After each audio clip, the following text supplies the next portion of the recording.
Welcome to Texas Platinum, the last of the real water cooler talk shows on YouTube. I am Trevor, joined by Matt Myers tonight. Matt Madrid is taking care of law school things. At least that's what I think he's doing. So it'll just be the two of us holding down fort, which shouldn't be an issue. We're going to have a good time. So yeah, took a little week off, like the Longhorns took that bye week to rest and rejuvenate and everything. But Texas plays a big game, a must-win game on the road in Manhattan, Kansas against the Wildcats. But before that, we're going to do a bit of a recap of the Oklahoma State game, being that we haven't had the opportunity to do so yet. So all that and more coming up. But before we get into it, we'd like to ask you to please like, comment, and subscribe per usual. Especially if you're new here, welcome. We do this every week, really, especially during the season outside of the bye week that we just came off of. So yeah, if this is the type of content that you're looking for, we're here to provide it to you and hopefully do so in a very water cooler-esque way, casual and fun. So Matt Myers, I'm going to hand it off to you. First of all, how did the bye week treat you? And from there, I guess, go into Oklahoma State. Initial thoughts. Right. Yeah, I had a nice little bye week where I didn't have to stress out about the Horns. I'm sure all y'all fans were not happy to avoid the heart attack that's Texas football when we play on the road. It seems like every game the past couple of years we've just found ways to lose games on the road, and that was literally what happened at Oklahoma State. It's just like so textbook. We get a nice lead, we come out hot, offense is moving. We shoot ourselves in the foot a little bit, but we still get a nice double digit lead at halftime. And then sure enough, everything slowly becomes dysfunctional.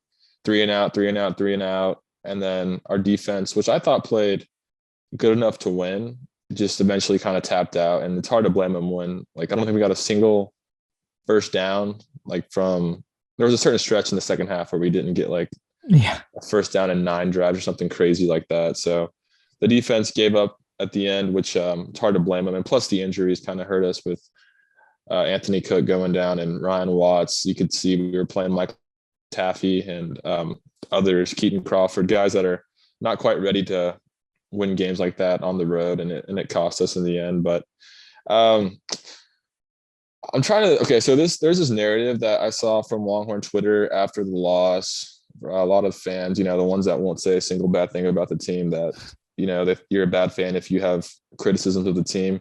The narrative that this team is young, give it time. This is not a young football team, honestly. No, not at all. This defense is very veteran. We're going to lose a lot on defense, especially if Jalen Ford ends up going pro early, which I think he probably will at this rate. And then our running back room is pretty experienced too. They're going to be gone too. We're only young on the offensive line and at quarterback. This is a mature football team. And I will say also, the Oklahoma State game kind of proved to me. I think it's going to sound silly. I mean, I think this is a playoff roster we have that Sark has built in year 2. And we're not a playoff team, obviously, but I think it's safe to say this is the most talented team we've had since, I don't know, 2018. But even that team wasn't. I feel like this team has players at every level, and it's just hard to watch us blow second half leads and do the same things that we've been doing the last couple of years. And there's just Quinn Ewers, okay. So there had to have been an issue with his hand, right? There's no possible way Quinn Ewers was just throwing that poorly the entire game. And part of it was the offensive line, because the interior, the O-line was getting absolutely destroyed. Yeah. Going back to Jake Majors, and even Cole Hudson got banged up, I believe, and Hayden Connor. They did not have their best days. Devin Campbell won the game for a little bit, but everything was out of rhythm offensively. The running game was there early, but got shut down second half when we couldn't pass. So that was really disappointing to see. I kept saying Quinn Ewers is going to have a bad game eventually, and that was a bad game for sure. 3 interceptions, I believe. And I don't think the loss was on Sark. I think it was probably on Quinn Ewers, honestly. He just needed to play a little bit better. I know he's a rookie. Like, he's actually a puppy in there. So you give him a little bit of a leash and give him some leeway, give him some time to grow. But also, I just want to, before I pass back to you, Trevor, the narrative of we should have benched Ewers and put in Hudson Card. I actually wouldn't have minded that. It with like, as long as you say Quinn Ewers is starting after, like in the post game press conference, you say Quinn Ewers is starting next week. He just didn't have it this game, and Hudson was going to win the game for us. I feel like you could put in a quarterback to save the day, kind of like Clemson did with I'm blanking on his name, the Austin Westlake kid, Cade Klubnik. They pulled out DJ, put in Klubnik, they won the game. I don't know who they're going to start this week, but the way Sark addressed the Oklahoma State game as a playoff game, in the Big 12, every game's kind of like survive in advance to make it to Arlington. I feel like Sark should have thought about going to Hudson just to see if he had the hot hand that day, because Quinn clearly did not have it. So either way, though, Quinn is our quarterback, our franchise quarterback, and I don't mind that Sark wanted to ride with him, but I do think it would have been interesting to see what Hudson could have done, down the stretch. But yeah, those are just some of my initial thoughts on the game. Trevor, do you have any venting you want to do about that? Another just saddening, just choke away by our Texas Longhorns. Yeah, no, I have plenty of thoughts. With Quinn being way off, I mean, you say that the game was more so Quinn's fault than Sark's fault. I kind of disagree with that notion, because when you're a young quarterback, first game on the road is like having that bad of a day, you gotta help him out a little and like call some different play calls, like do some short passes and stuff where it's just kind of dumping it off to people. Because first of all, that's like Quinn's probably the strongest aspect of his game is his short and intermediate passes are money. And the fact that we just were avoiding that and continued to target Worthy, who also was having a horrible game. That's another talking point. I guess I'll get to that in a moment. But I feel like Sark's gotta own that. And yeah, I understand, taking the deep shots is an important part to his offensive system, and he wants to continue to do that, and Quinn is capable of that. And I think it's very important. But at the same time, when that's not your day and you're, in Stillwater, which is notoriously windy, and makes it already difficult to connect on those deep balls, especially this time of the year, I feel like you got to adjust. And I just didn't really see that adjustment from Sark. And I see both sides of the argument with pulling Quinn or keeping him, because part of me says don't pull him, because it's really good for his development to have a game like this. But then at the same time, the fact that, if we win this game, we're clearly in Big 12 contention, I think would constitute him being pulled and going with a card. So I don't know. It's a tough call. I will say though that I don't know if putting in Card would have changed very much, because you think back to, previous games where Card has started or played, the offense is very different. Like, not even Card's fault or anything like that. Like, Sark just calls a totally different offense whenever Sark calls a different offense whenever Card is in the game. And I know that he probably would. I don't think he would have pulled him until we were down. And at that point, I know that Hudson, I guess, kind of drove down the field against Texas Tech and got us into overtime. But I don't know. I don't see it happening. I could be wrong, but I mean, Quinn on the last drive actually didn't look that bad. I think that was one of his best drives of the game. Had that great run that got called back for a crap holding penalty, which we'll discuss that because that was trash. And then he had a beautiful pass to Sanders, who hits him right in the hands, but he doesn't catch it, and it just bounces off and gets picked off to end the game. So I think he actually looks very good at the very end of the game. Up to that point, it was bad, but when the moment called for it, he was doing his job. It was the rest of the team that wasn't. So I don't know.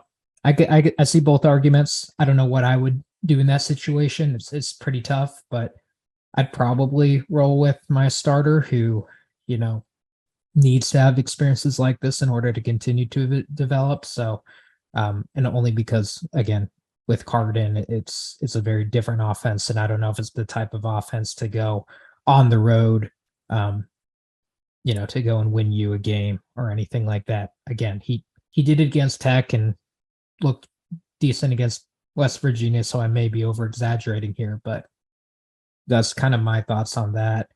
Um, Other quick talking points, and then I'll hand it back to you just so I'm not talking too long here. But our wide receivers need to step it up.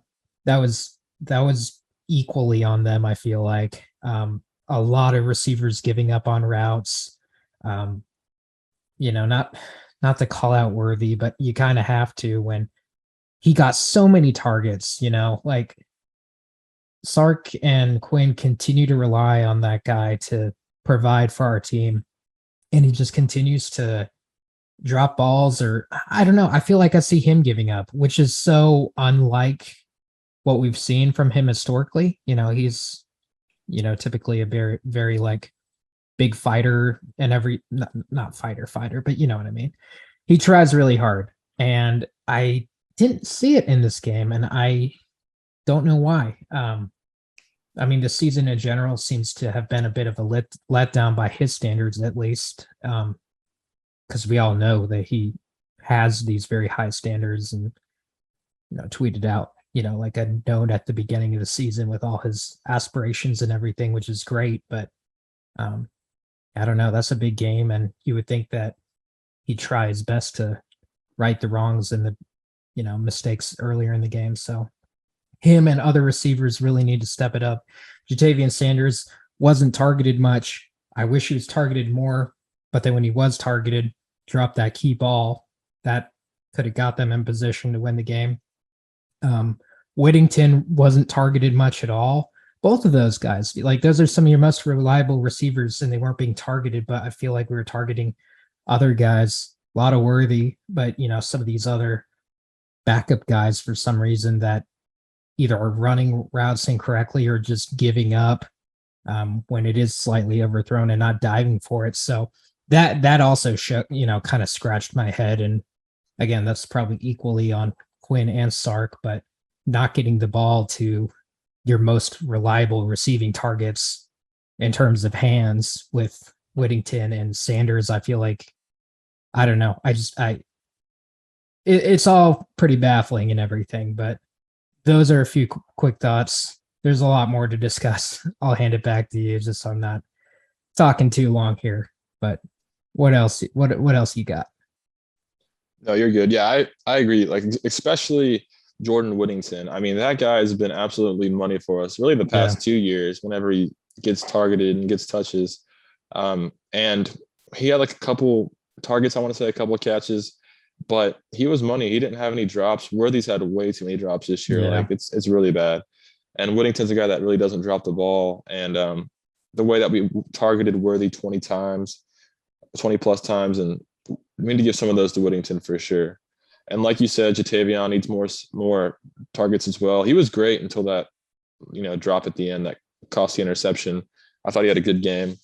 Honestly, the tight ends in general need to get touched more. Jaleel Billingsley, yeah. he had his debut, and he made a nice catch down the stretch for us. So it was good to see him getting in on the action. But yeah, also, Bijan Robinson needs to, like we've been saying this, Trevor and I, for a while now. We need to pass him the ball, please. He's so dynamic as a receiver.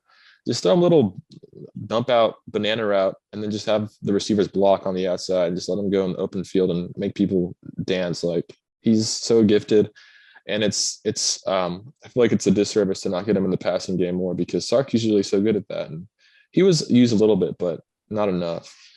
And I do want to bring up the refs for a second, but I'll keep it brief because it's been like 10 days since the game. Like we're on it next week, but 14-0 penalties, that's a red flag. Criminal. And then that's really bad.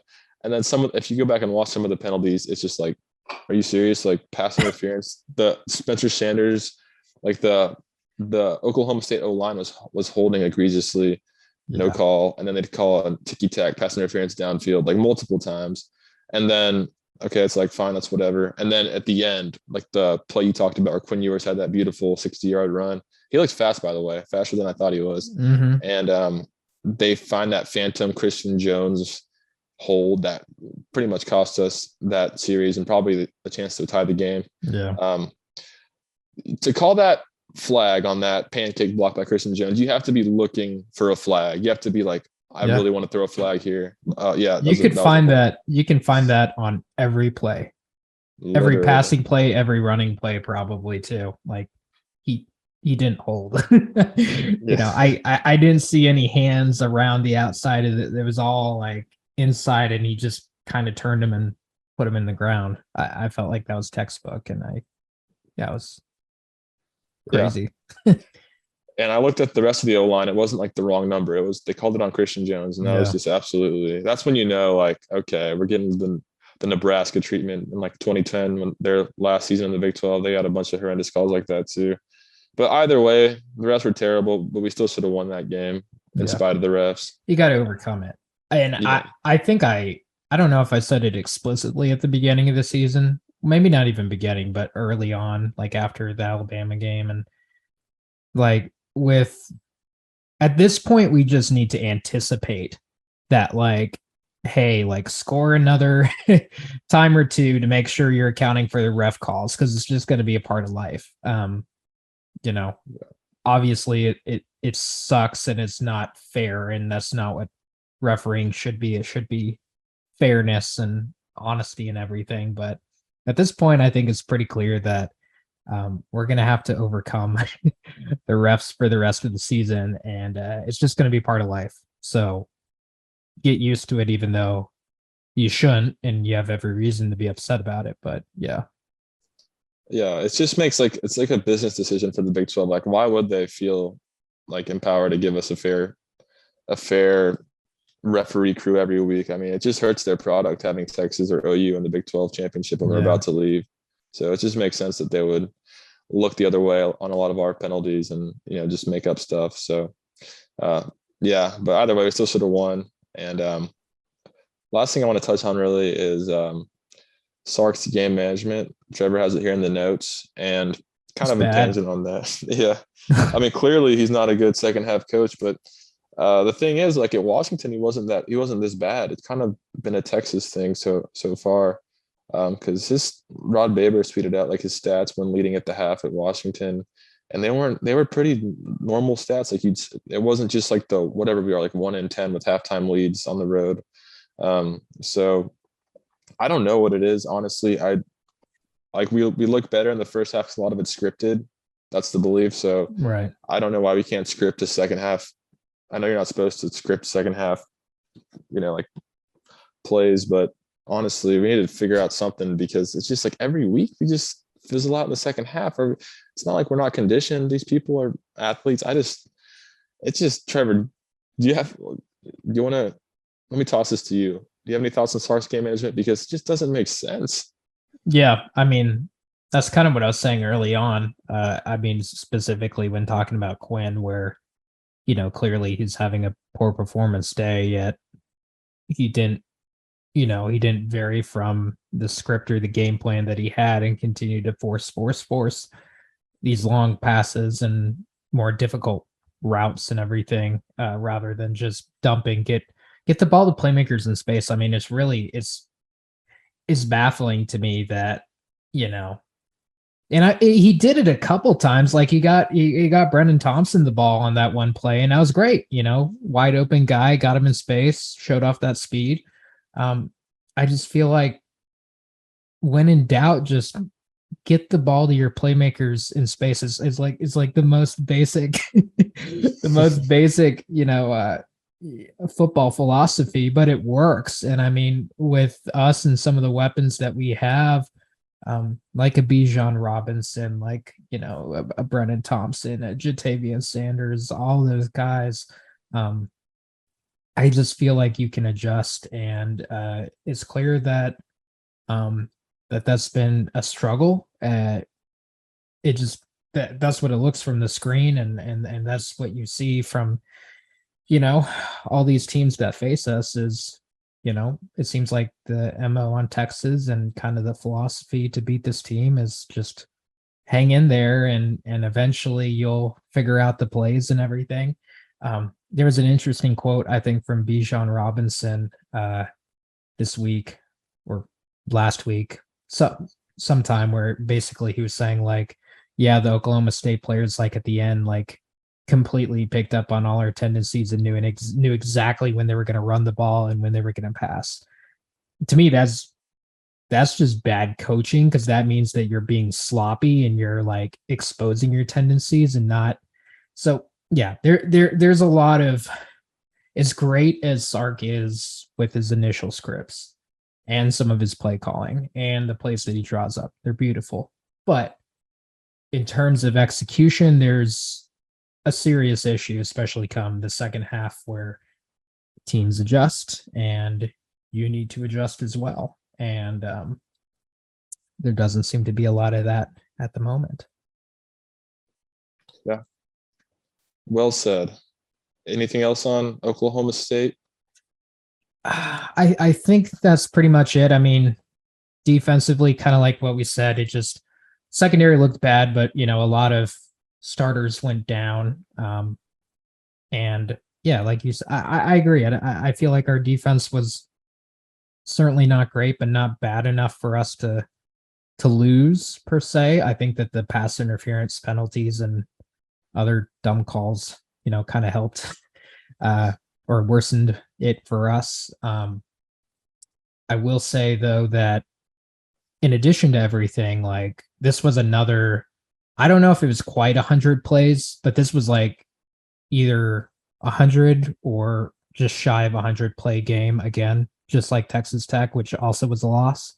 Reoccurring theme there. And yeah, that's not good. We got to get better at third down, because I feel like first and second down, we're actually not a bad defense. Like, we typically get teams in third and long situations, but once that happens, we can't get off the field on third and long, which is not good. And I don't know why that is. But that'll need to be adjusted and figured out pretty quick, because these next four teams we're about to face are more than capable of getting some third and longs completed or gained. So yeah, that. And then last thought is just, like, for Auburn, kicking game, man, we talked him up so much after those first 4-5 games, and he has just, ever since Oklahoma, he's something's in his head, or I don't know what it is. I'm not a kicker, never was, so I don't know the mentality that goes into it, but I know he's more than capable of making these kicks, because he did so at the beginning of the season. But he's clearly in a funk, and yeah, it's unfortunate. I don't know how you fix that. That may not be an in-season fix. Maybe you got to give Will Stone a few more chances here. Either that, or just don't rely on the kicking game. Kind of like, what year was that? I think it was Tom Herman's first year. We just did not have a competent kicker, and we just either punted because we had Michael Dixon, or went for it a lot on fourth down. So those are my final thoughts. But Auburn it's a sad story, because again, he was looking so good, and now he's just not executing. Something's up. Yeah, there were some bad misses in there that, yeah, it's definitely got to be in his head or something. Yeah. But yeah, I want to see Will Stone at some point. I mean, we gave him a scholarship, so Right. he must be pretty good. He's anyways. But yeah, that was just another tough loss from Texas, and it's just more the same. And Kansas State, though, another opportunity to right the ship. I feel like once we get one win on the road, it's just going to be like the light bulb's going to go off. And Yeah, like we hold a second half. We just have to we just keep got to pounding do that it. door until we do it one time. Then I feel like the psychological Hmm. lift will like kind of heal us or something, because it's definitely in our head, a lot of it too now, in spite of Sark's bad game management in the second half. A lot of it's on the players. Like, it's just like, oh, here we go again. And you even saw it from Sark on the sideline. Like, they showed him in the fourth quarter when things were getting dicey again. And he just, like, his demeanor completely changed from what we saw in the first half. He's like, here we go again. So, and how could you not think that, honestly? It's been who we've been the past 2 years Yeah. under Sark. So hopefully this week we can find a way to finish a game. Hmm. Hmm.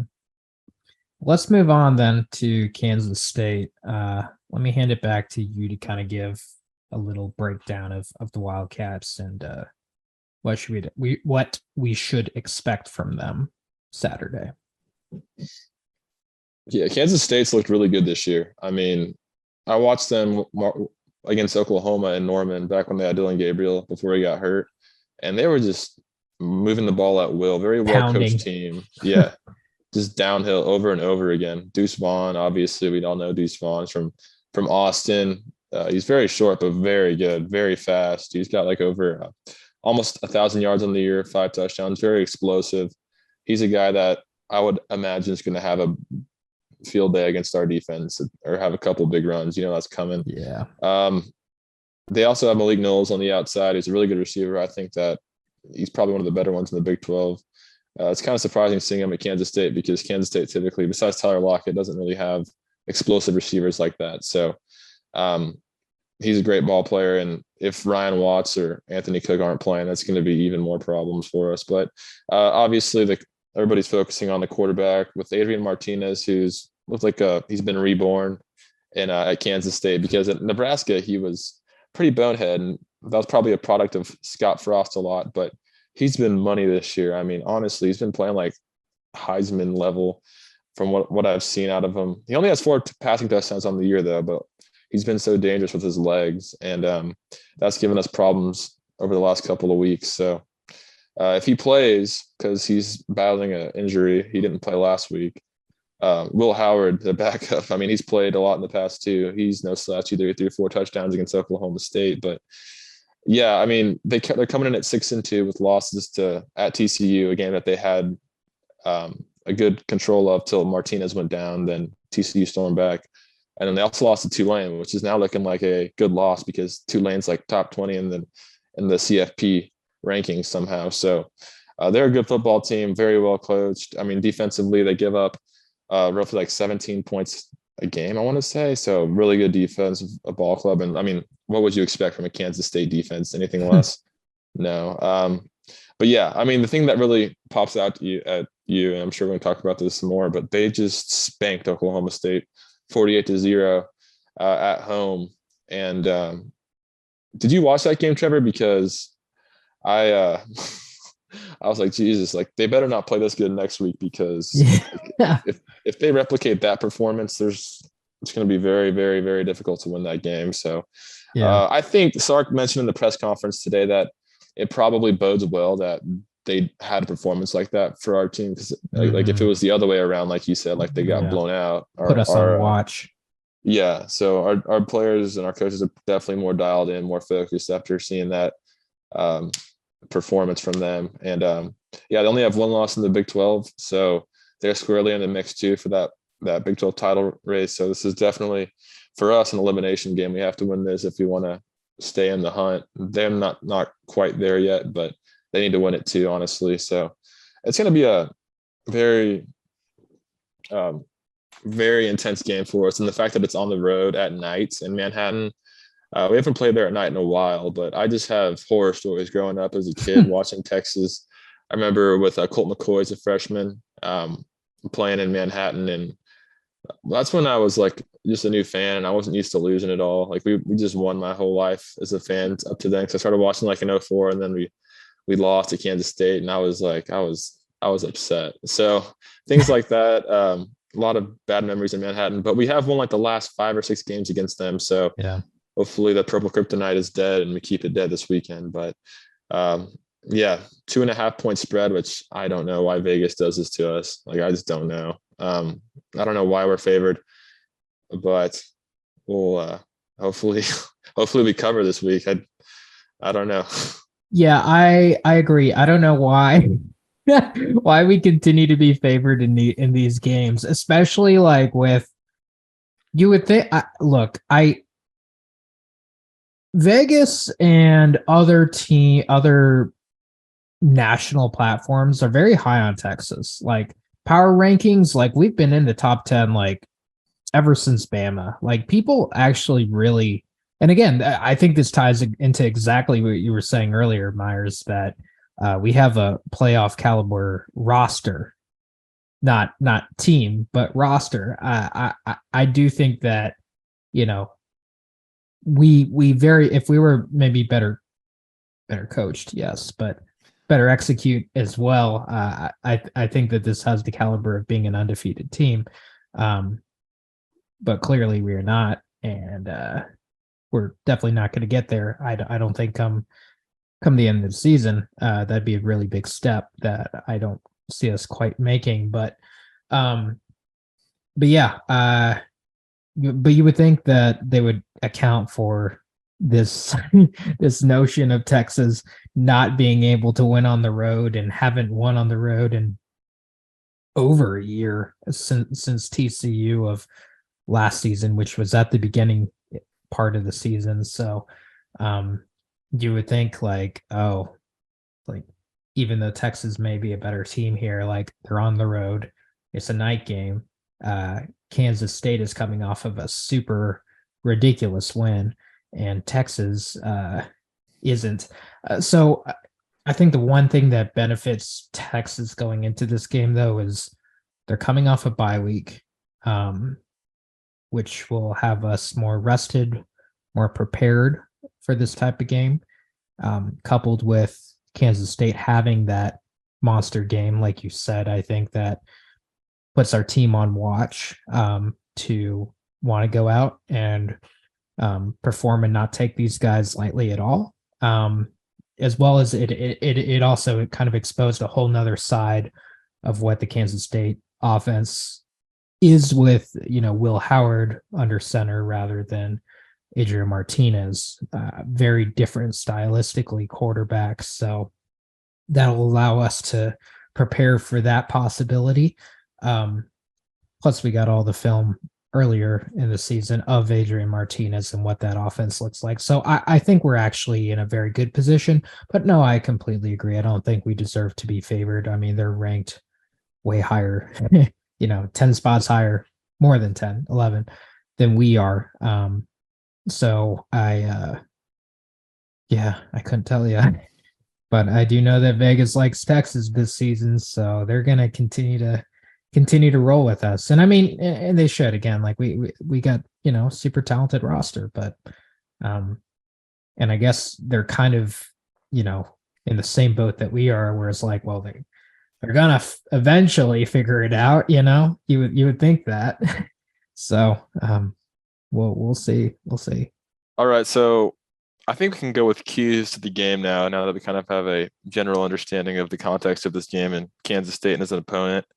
One thing I kind of wanted to mention in the Okie State recap, but I guess I'll lump it into keys of the game here, is we have not been good. Like, we know Sark has these good scripts, but we've only scored in the opening drive like once this season, I want to say. We've had a lot of bad 3-and-outs on the opening drive. I mean, last week we threw a pick six, or not a pick six, but an interception, and it just looked clunky and bad pretty much every first drive except Texas Tech this year.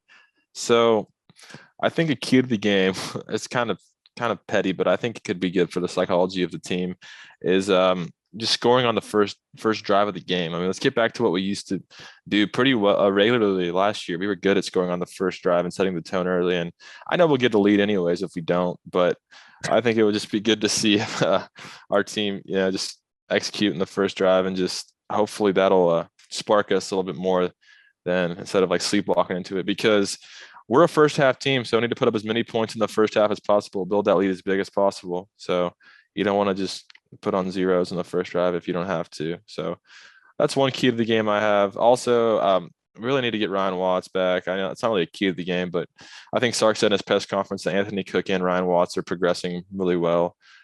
So that'll be definitely crucial to have them, because we were getting kind of cooked on the back end down the stretch by Spencer Sanders, of course.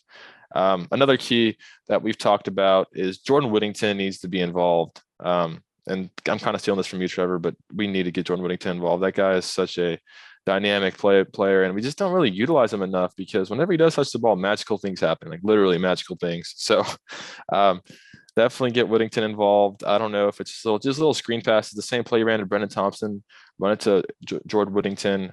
Just get that man at least 10 touches, 15 targets, spread him, give him honestly, hand the ball off to him on sweeps and stuff. Just let that man get the ball, because that's a veteran leader. He's kind of the same DNA as Roshan, like win at all costs, just a grown man out there that needs to kind of uplift the rest of the team with his performance. So definitely get him involved. And then also we need to win the turnover battle this week. I mean, that's cliche, but we did not. I mean, we lost it pretty badly at Oklahoma State. It seemed like Quinn was throwing a bunch of interceptions, and we need to make sure that we clean that up, because Iowa State, we didn't play well either, but we won a turnover battle that week. And I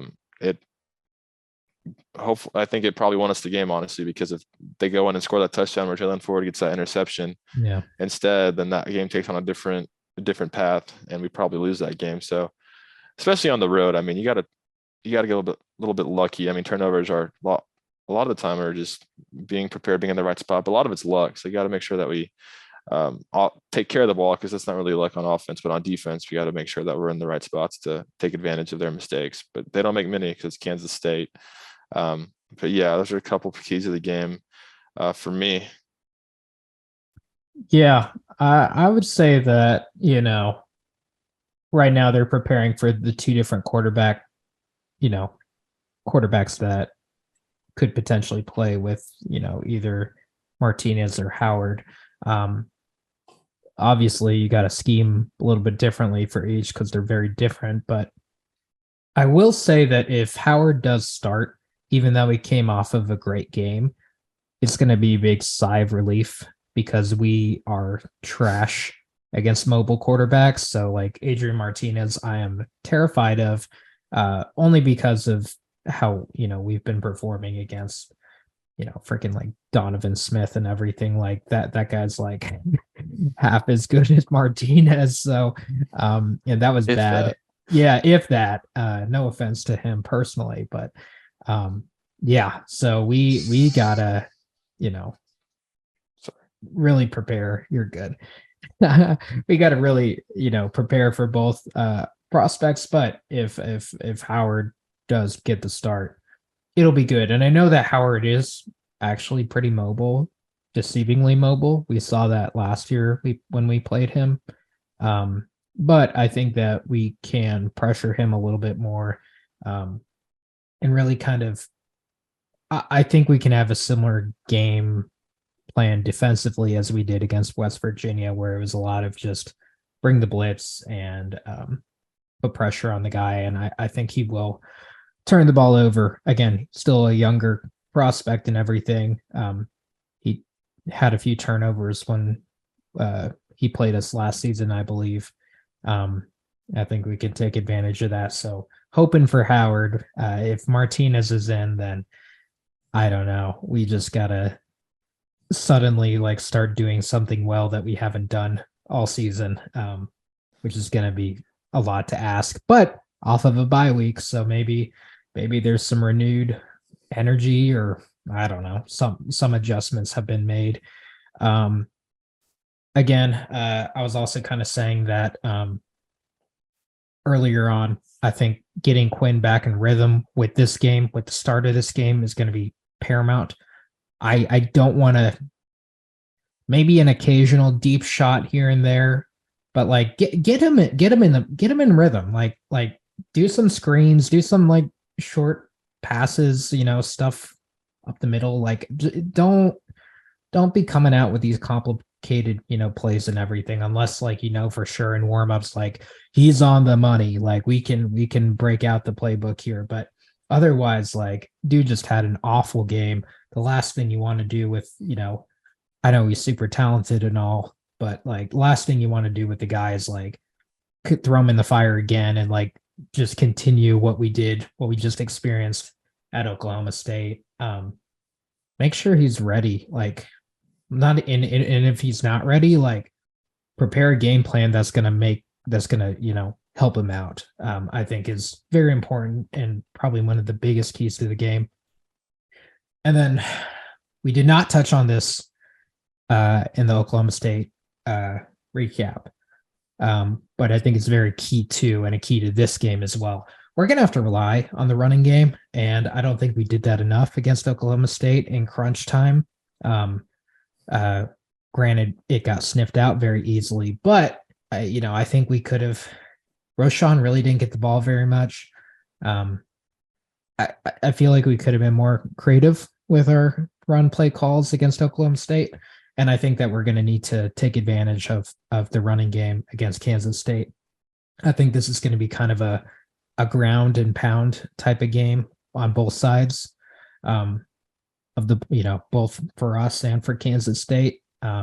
So I think it's important that we really rely on the run game and maybe play a bit of a different style in terms of like, rather than us having these super quick drives that, big play, big long vertical pass down the field for a touchdown, maybe take more of a a Herman approach and like do these long methodical drives that eat up clock, because you are on the road, and playing against a team that also is going to have a very good run offense that will also eat up clock. So it's a matter of complementary football. And we haven't done that very well, especially, Oklahoma State is like the textbook example of poor complementary football where we couldn't generate any long offensive drives, but defensively they were all completely gassed because Oklahoma State went on these super long drives that were more methodical and everything. So those are kind of my big keys, with Quinn, the run game needing to show up, and then us, if we do get to play against Howard, really take advantage of that matchup, which is going to be more favorable than Martinez. And yeah, it's a big game. It's a must-win game for the Big 12. I will say recruiting as well. I know that people always say like recruits don't really care about one win or one loss, but like if we do lose this game, then like we're out of the Big 12, and there are a lot of recruits now that are starting to, kind of get those, mid-season jitters. I feel like where they're starting to kind of look around at some of these other programs, and fortunately, A&M is not doing well, even though they finally have a quarterback that was there the entire time that I don't know why he wasn't getting snaps, but you get my gist. It is important that we win, and especially going into the TCU game where we're going to have a ton of really notable recruits at that game. I think it's important that our team gets over the hurdle of winning a road game. Like that's probably even bigger than winning for the sake of staying in the Big 12, but just the mental hurdle of being like, oh, we won a game on the road, would be huge. And then, yeah, for recruiting's sake, that we continue to stay a notable team and also a team that is progressing. I think that's the bigger key here is like showing recruits that, oh, this team can win on the road. And Sark is making adjustments and he is changing, because if he doesn't, that's a big red flag that like, okay, this guy isn't it. He's a great recruiter. He's a great play caller. He's all that stuff, but he can't adjust and he can't win games on the road. So I'm not going to play for them. So I think that is on the recruiting side also why this game needs to be won, being that it is a road game. It is a big test, and Texas should be able to hang with Kansas State. So. Yeah, I mean, that's 1000%. I agree. Guys like Cedric Baxter and Malik Muhammad seem to be looking around quite a bit. So yeah, you have to solidify that as early as possible. So you have to win this game. And it's kind of like a draw a line in the sand kind of moment for this season, because I just keep having these thoughts of like, this could be our Iowa State of last year, where we go in there, we come out sleepwalking on the road in a hostile environment against a good team and just get wiped. So I'm hoping that this team is different. I think we are different. We're definitely a better team this year than we were last year. But this is a spot where if you go out there and win it, and we get that psychological burden off your chest and win a road game, that this season can take on a whole new course, because then you have TCU coming to DKR next week, which will be at night, which will be a great environment. And I'm sure our team will show up for a top 10 team coming to town. That we'll show up for that kind of game. But winning this kind of game here is like the next step for us. And then if you lose this game, conversely, yeah, you probably lose some recruits. Then you're at 5-4, and then at that point the season could spiral to 6-6. Back to kind of what we were at last year in that range. So this is a really pivotal moment for this team, and I do think this team is better. So hopefully that, and it's a more mature team too. So hopefully they identify that and make sure that we're ready to win this game, because it's definitely a must win. Absolutely. Like Sark's, the whole trajectory of the program sounds dramatic, but a lot of it hinges on this game and winning this game in Manhattan. So if Sark wants to keep building a program, he needs to win this game. And so I guess we could go to predictions. Wait, before we go to predictions, I want to ask you this, Trevor. How many points wins us this game on Saturday? How many points do we need to score in your mind? It's going to be what I predict us to win. My score, I am predicting Texas to win. Spoiler alert, but as many points as I have us scoring is what I feel like we need to, given the average score of what Kansas State has been doing against other teams. And I know they had that really big, high scoring performance last week.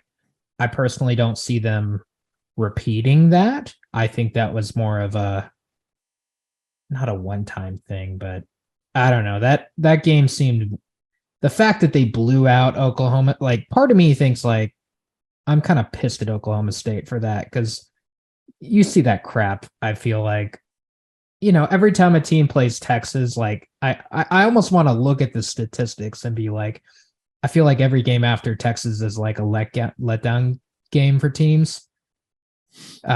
Seriously, I almost want to do it right now. Just look and see the records of teams after they play Texas, if they win or lose. But I mean, yeah, you've seen that with Texas Tech. I don't think they've only won one game since they played us, and the whole everything runs through Lubbock thing. And then Oklahoma State, they win and are all excited, and then they just get, handled by Kansas State as if they didn't even care. So, and this happens every year too. So yeah. Point is, I'm not overly worried about the big game blowout that they just had. I know a lot of people are, and I totally understand if you are. That's just my opinion. Gotcha. But I'll get to the point total. What do you think? No, you're good. I in my head I have 38 points. I feel like 38 points wins you this game, because their offense is more dynamic than it was last year, and they average like 31 a game. Yeah. So I think 38 on the road wins you this game. So hopefully that's not easy. That's a lot of points. So our offense has to be in there. Quinn needs to be dialed in, of course, like you've been saying. And our O-line interior, the O-line needs to really just make sure they give them time, because a lot of the issues, if you go back and watch the replay of Oklahoma State, was that the interior of the O-line was getting destroyed, and they were in the pocket in 2-3 seconds. Quinn had to just get rid of it half the time. So that's going to be crucial for us. But yeah, 38 points is, I think, will win the game for you. So are we good to go to predictions? Let's do it. All right. So I'll go first this time, Trevor, since I seem to always go last. Before the season, if you go back and check, I had us at 8-4 with losses to Texas Tech, Oklahoma State, Alabama, and Kansas State. Yes. So I'm going to stick to my guns on this one. Wow. And honestly, just like I cannot, like I said it last week, and especially after last week, I have to say it again. Like, how can I trust Texas to win a road game? I mean, how? It just seems like impossible for us. As dumb as that sounds, it seems literally impossible for us to close a game out on the road. Let them prove you wrong. I'm hoping, and eventually we're going to get, And I was thinking this morning, like, are we gonna get lucky and just luck into a win on the road eventually? Because like it seems like we're like cursed or something. Yeah, Like we're in these games, we're it's never always down to the lucky. wire. Can we just luck into a win like at some point on the road against a good team where we have a lead? Even at And like, home, like when have we lucked into any game ever? Seriously, I can't think of a game in which it was like we got really lucky there. But yeah, continue. seriously, yeah. So I have us at 37-31. We lose by 6 points. I just think it's going to be another same old story where we have a halftime lead. We look good. I think we fight hard in the third quarter. We have a lead going into the fourth quarter, but just like the back end of the fourth quarter, we start shooting ourselves in the foot again, and the same old, here we go again. Mentality creeps in, and we lose. And they have I mean, I feel like we play a lot cleaner game. Obviously, 14-0 penalties this game. I think that will be discipline will be ready. But a lot of it is Kansas State's just a really good team, and winning on the road there, anyways, is hard. Like that's a top 15 team going into their place at night. Like you have to be a good football team to go win that kind of game. So I think it'd be bad optics going 5-4, losing to Kansas State, but I just think it's a challenging game to win for Texas, and I think that the season could still be salvaged with a loss here, but I just feel like it'll spiral, honestly, if we drop this one. So I have us losing 37-31, but I hope I'm wrong. I think this will be obviously like a nail biter down to the wire. So hopefully we get lucky and pull the win out. And then once we get that elusive road win against a good program, I think Sark's program is really going to take off after that. Honestly, I think that's the last thing we're missing in terms of the progression. So once we get that, we'll be off to the races. 37-31, Kansas State wins. All right. I got a similar score. I have Texas winning this game 35-31. So 35 is what I feel like is the score that Texas that we need to win the game. I think that we can hold them under that. Even though, again, they just came off of a high scoring affair, I believe that our defense is capable of holding them under 35, especially given the amount of film that they showed us with, more of an octane type of offense. And then if they're running the ball, I don't see them scoring more than 35 personally against our defense.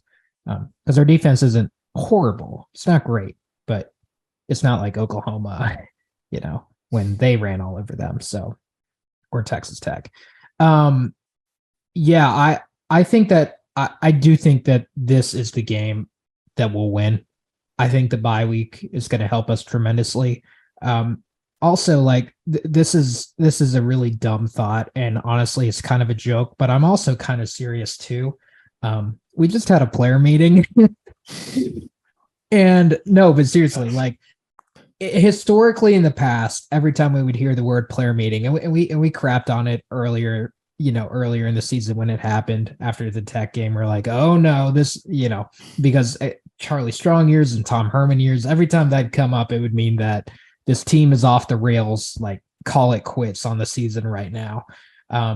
But they had a player meeting before the West Virginia game, and that was probably our most complete game of the entire season. Offense, defense, special teams, we executed flawlessly in that game. Granted, West Virginia is probably the worst team in the Big 12, but the fact that we look that good all the way around, I think, is a very telling sign of our leadership on this team. I think we have some of the best leadership that we've had in a while. And being that they had a bye week, they had a player meeting. Again, that sounds so silly, but seriously, like I think that this team is going to be very prepared to go into this game. I don't have us rolling away with anything. I only have us winning by 4, but I do think that we're going to be prepared for this game. Players are, like we said multiple times now, like they just saw this 48-0 shutout of Oklahoma State. Like they know well and aware that this is going to be a great team. And every time I feel like we go into a game and we're actually respecting the opponent, we do very well. You think about Alabama, earlier in the season, trying to think of other teams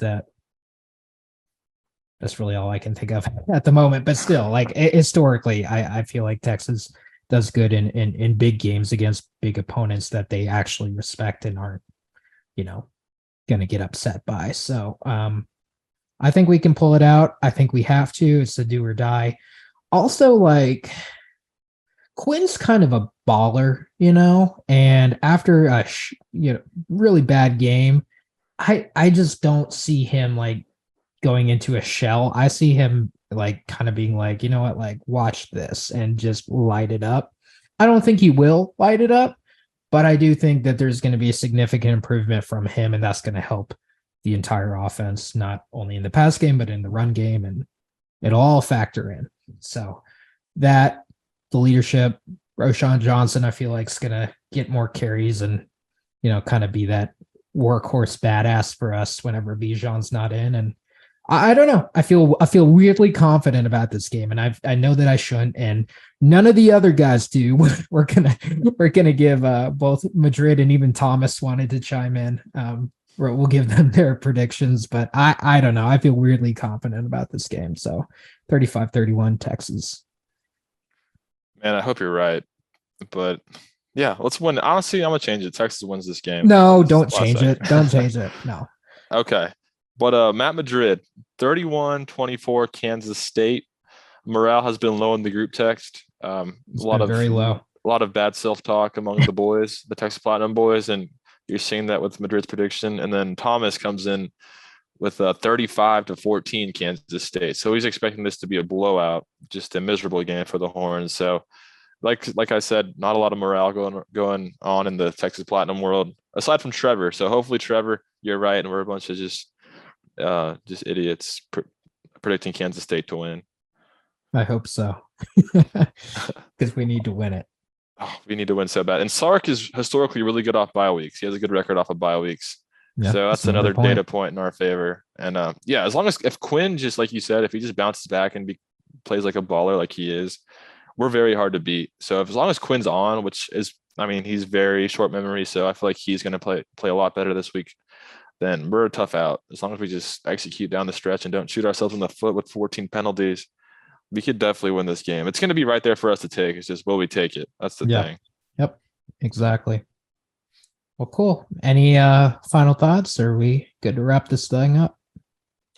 No, that's it. Texas basketball is about to start, and I think we're going to win the national championship in basketball this year. Ooh. So, what are we ranked preseason? 12. Oh, really? That seems kind of low. I thought we were going to be in the top 10 at least. We'll get there. We'll get there. Yeah. It's a good team.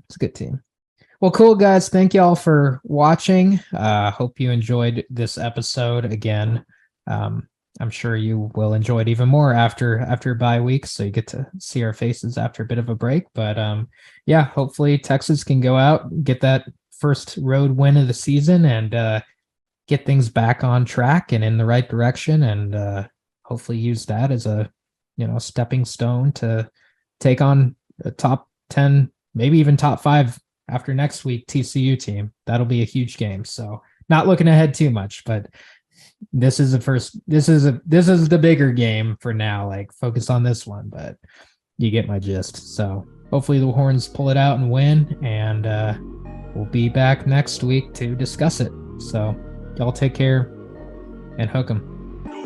Hook 'em.